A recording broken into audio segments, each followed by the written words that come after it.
at least once. When you say ineffective, was it hit him and it didn't do anything? Correct. Or it missed him? It was ineffective. It did hit him, yes. However, it did not gain voluntary compliance at that time. Whose residence was it? The information, I don't know whose residence that was.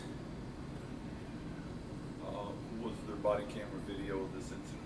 Yes, there was body cam video footage of the incident. The Indiana State Police will not be releasing that.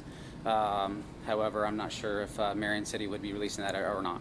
Were the officers able to effect any life-saving attempts on the Yes, so after the officers fired their duty pistol, life-saving measures were put into place. However, that was unsuccessful and he succumbed to his injuries. Who else was in the home at the time?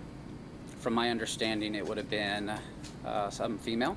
I'm unsure of her relationship. And that's I it? believe she might have been one of the homeowners, yes. Was she So the just- female that had the protective order against him? I believe so, yes. Were there any children in the home? Not to my knowledge. Can you give us any idea of the tenor of the conversation that led up to it? Was there any time for talking? Was there verbal commands? He denied them. What was the tenor of the conversation?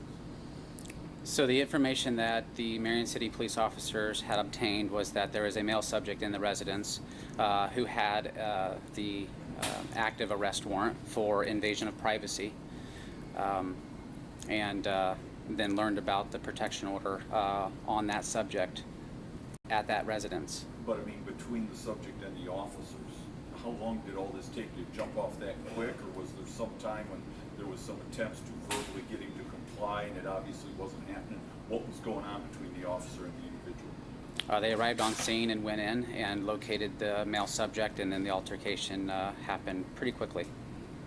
If that wasn't his home, how did they learn at 5 in the morning that, okay, this guy with the warrant, this is where he's at? Did I believe- anyone call or Family member a family member? knew of him to be inside the residence and have a warrant, along with the protection order. So was the family member that called you guys? I believe so.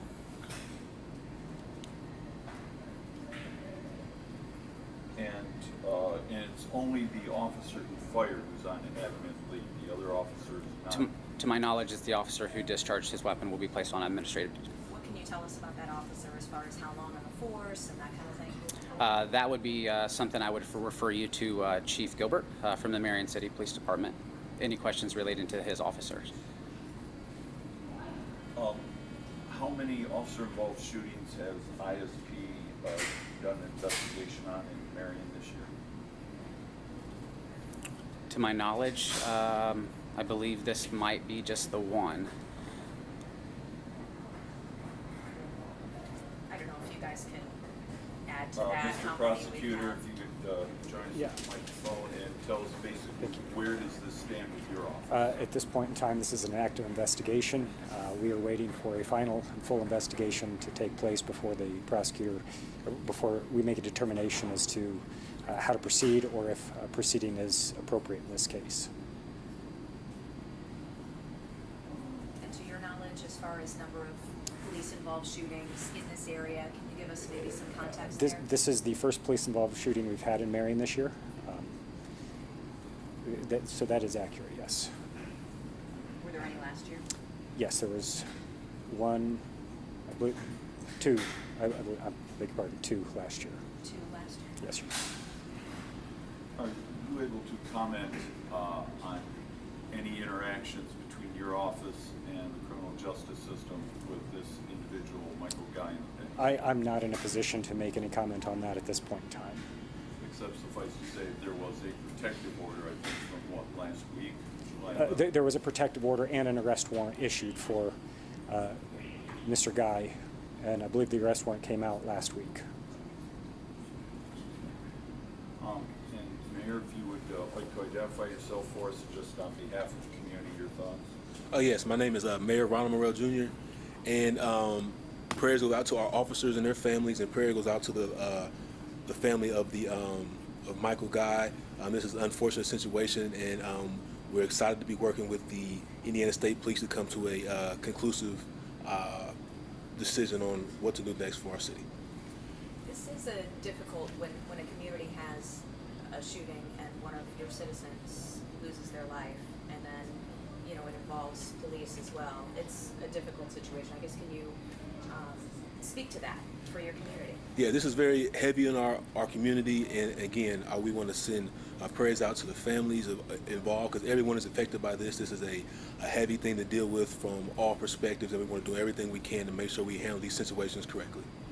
And of course, as the mayor, you are, of course, the nominal head, the supervisor of the police department, but at the same time, you're answerable to the people in the community, and until all the facts come out, there are bound to be some folks in the community that are going to second guess whether it's in that family or whatever, saying, you know, do the police officers have to do what they did, et cetera, et cetera. So what is it you would like to say to those folks that maybe it would be an emotional reaction they're having right now, but are going to second guess right away what happened this morning? That is why we're partnering with the Indiana State Police to assure that there's a thorough external investigation, because we want to hold everyone accountable and make sure we're doing what's right by our citizens and by our officers. And just to clarify one more time, and maybe you Yes. can speak with this, just the timeline of events. So Marion Police get a phone call from a family member of Michael Guy this morning saying he is at the home of a woman who has the protective order against him. That's So the call came in and it was dispatched for officers to respond to 2106. References the male subject inside who had an active arrest warrant along, he was an unwanted guest in that residence as well. And they responded to that address. so that protective order, invasion of privacy, it was with this woman at her house. Yes. And their relationship, I'm not sure of their current relationship. what was their past relationship? I believe they have a child in common. I'm not sure. I'm not sure. Is there anything else folks need to know and understand? I will be sending out a press release. Obviously, I explained most of the details on this incident, but yes, a press release will be sent out momentarily. Question for the prosecutor. Yes, sir. Typically in Marion County, a case like this passes through the grand jury. Would that be a consideration here? We have not done that typically. Generally, I personally review every case and ensure that everything was done properly, and whether or not charges are filed is my ultimate determination in that kind of case, and that's what I anticipate doing in this case. Can you each just say and spell first and last name so we get the spelling correct? Sure. Scott Hunt, SCOTT-HUNT. Ronald, RONALD, Morrell, MORRELL, Jr. And Stephen Glass, STEVEN, Glass, GLASS. Thank you, gentlemen. Okay, thank you.